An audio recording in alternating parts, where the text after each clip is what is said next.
it chapter by chapter, one bite at a time. So many adventures and mountains we can climb. Take it word for word, line by line, one bite at a time.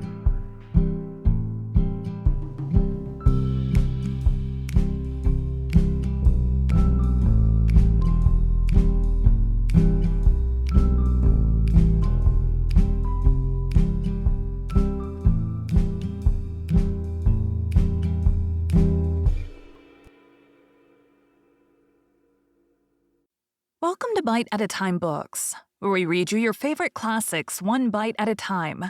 My name is Bree Carlile, and I love to read, and wanted to share my passion with listeners like you. If you want to know what's coming next and vote on upcoming books, sign up for our newsletter at biteatatimebooks.com. You'll also find our new t-shirts in the shop, including podcast shirts and quote shirts from your favorite classic novels. Be sure to follow my show on your favorite podcast platform so you get all the new episodes. You can find most of our links in the show notes. But also our website, biteatatimebooks.com, includes all of the links for our show, including to our Patreon to support the show, and YouTube, where we have special behind the narration of the episodes. We're part of the Bite at a Time Books Productions Network. If you'd also like to hear what inspired your favorite classic authors to write their novels, and what was going on in the world at the time, check out the Bite at a Time Books Behind the Story podcast, wherever you listen to podcasts. Please note, while we try to keep the text as close to the original as possible, some words have been changed to honor the marginalized communities who've identified the words as harmful, and to stay in alignment with Bite at a Time Books' brand values.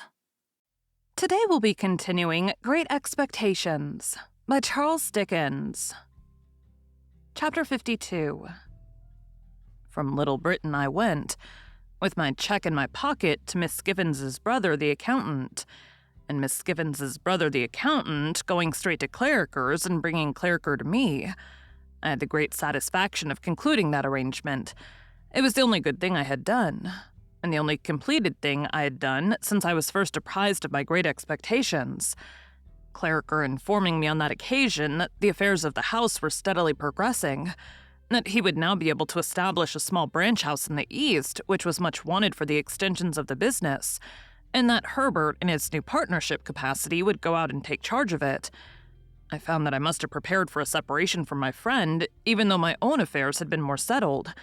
And now, indeed, I felt as if my last anchor were loosening its hold, and I should soon be driving with the winds and waves.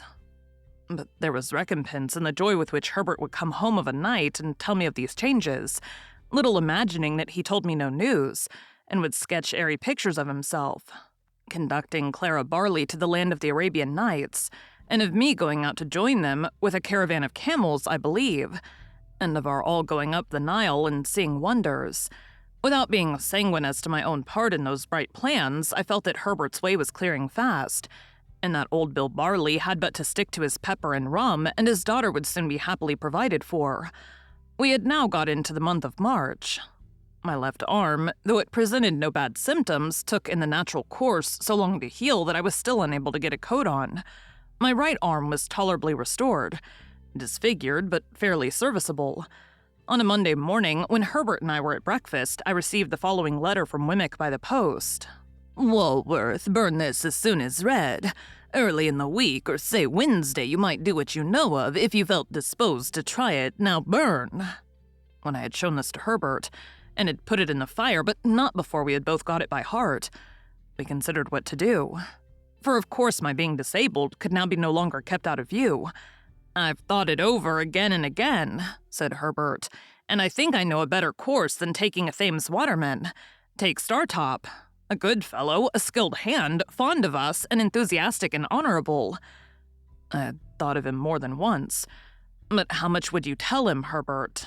"It is necessary to tell him very little. Let him suppose it a mere freak, but a secret one until the morning comes. Then let him know that there's urgent reason for your getting Provis aboard and away. You go with him?" "No doubt." "Where?" It had seemed to me In the many anxious considerations I had given the point, almost indifferent what port we made for. Hamburg, Rotterdam, Antwerp? The place signified little so that he was out of England. Any foreign steamer that fell in our way and would take us up would do. I had always proposed to myself to get him well down the river in the boat, certainly well beyond Gravesend, which was a critical place for search or inquiry if suspicion were afoot. As foreign steamers would leave London at about the time of high water, our plan would be to get down the river by a previous ebb tide and lie by in some quiet spot until we could pull off to one. The time when one would be due where we lay, wherever that might be, could be calculated pretty nearly if we made inquiries beforehand. Herbert assented to all this, and we went out immediately after breakfast to pursue our investigations. We found that a steamer for Hamburg was likely to suit our purpose best, and we directed our thoughts chiefly to that vessel. But we noted down what other foreign steamers would leave London with the same tide, and we satisfied ourselves that we knew the build and color of each. We then separated for a few hours. I, to get at once such passports as were necessary. Herbert, to see Startop at his lodgings. We both did what we had to do without any hindrance, and when we met again at 1 o'clock reported it done. I, for my part, was prepared with passports. Herbert had seen Startop, and he was more than ready to join. Those two should pull a pair of oars, we settled, and I would steer. Our charge would be sitter and keep quiet, as speed was not our object. We should make way enough.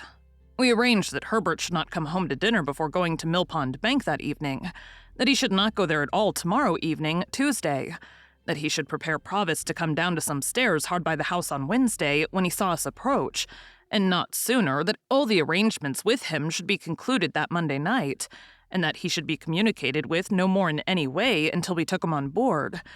These precautions, well understood by both of us, I went home. On opening the outer door of our chambers with my key, I found a letter in the box directed to me. A very dirty letter, though not ill-written. It had been delivered by hand, of course, since I left home, and its contents were these. If you're not afraid to come to the Old Marshes tonight or tomorrow night at 9, and to come to the little sluice house by the lime kiln, you had better come. If you want information regarding your Uncle Provis, you had much better come and tell no one and lose no time. You must come alone. Bring this with you. I had had load enough upon my mind before the receipt of this strange letter. What to do now, I could not tell. And the worst was that I must decide quickly or I should miss the afternoon coach, which would take me down in time for tonight. Tomorrow night I could not think of going, for it would be too close upon the time of the flight. And again, for anything I knew, the proffered information might have some important bearing on the flight itself. If I had had ample time for consideration, I believe I should still have gone. Having hardly any time for consideration, my watch showing me that the coach started within half an hour, I resolved to go. I should certainly not have gone, but for the reference to my Uncle Provis. That, coming on Wemmick's letter and the morning's busy preparation, turned the scale.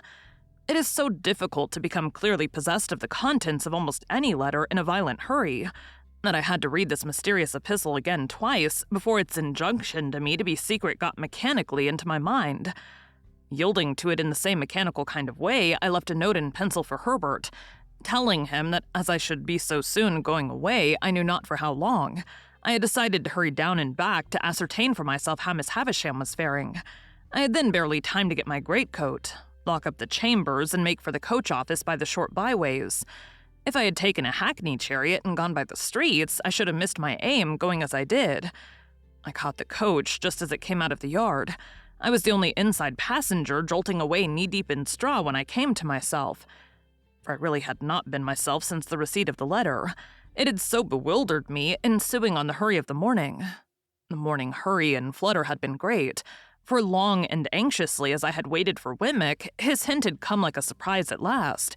And now I began to wonder at myself for being in the coach, and to doubt whether I had sufficient reason for being there, and to consider whether I should get out presently and go back, and to argue against ever heeding an anonymous communication, and in short, to pass through all those phases of contradiction and indecision to which I suppose very few hurried people are strangers. Still, the reference to Provis by name mastered everything. I reasoned as I had reasoned already without knowing it, if that be reasoning, in case any harm should befall him through my not going. How could I ever forgive myself? It was dark before we got down, and the journey seemed long and dreary to me. We could see little of it inside, and who could not go outside in my disabled state? Avoiding the Blue Boar, I pulled up at an inn of minor reputation down the town and ordered some dinner. While it was preparing, I went to Satis' house and inquired for Miss Havisham. She was still very ill, though considered something better. My inn had once been a part of an ancient ecclesiastical house, and I dined in a little octagonal common room like a font. As I was not able to cut my dinner, the old landlord with the shining bald head did it for me. This bringing us into conversation. He was so good as to entertain me with my own story. Of course, with the popular feature that Pumblechook was my earliest benefactor and the founder of my fortunes. "Do you know the young man?" said I. "Know him?" repeated the landlord. "Ever since he was no hide at all. Does he ever come back to this neighborhood?" "Aye, he comes back," said the landlord, "to his great friends now and again and gives the cold shoulder to the man that made him." "What man is that?" "Him that I speak of," said the landlord. "Mr. Pumblechook." "Is he ungrateful to no one else?" "No doubt he would be if he could," returned the landlord. "But he can't, and why? Because Pumblechook done everything for him." "Does Pumblechook say so?" "Say so," replied the landlord. "He ain't no call to say so." "But does he say so?" "It would turn a man's blood to white wine vinegar to hear him tell of it, sir," said the landlord. I thought, yet Joe. Dear Joe, you never tell of it. Long-suffering and loving Joe, you never complain. Nor you, sweet-tempered Biddy. "Your appetite's been touched like by your accident," said the landlord, glancing at the bandaged arm under my coat. "Try a tenderer bit." "No, thank you," I replied, turning from the table to brood over the fire. "I can eat no more.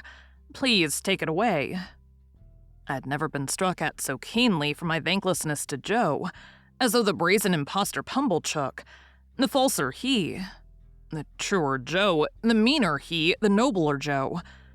My heart was deeply and most deservedly humbled as I mused over the fire for an hour or more. The striking of the clock aroused me, but not from my dejection or remorse, and I got up and had my coat fastened round my neck and went out. I had previously sought in my pockets for the letter that I might refer to it again, but I could not find it, and was uneasy to think that it must have been dropped in the straw of the coach. I knew very well, however, that the appointed place was the little sluice house by the lime kiln on the marshes, and the hour 9. Towards the marshes I now went straight, having no time to spare. Thank you for joining Bite at a Time Books today, while we read a bite of one of your favorite classics. Again, my name is Bree Carlile, and I hope you come back tomorrow for the next bite of Great Expectations. Don't forget to sign up for our newsletter at biteatatimebooks.com and check out the shop. You can check out the show notes or our website, biteatatimebooks.com, for the rest of the links for our show. We'd love to hear from you on social media as well.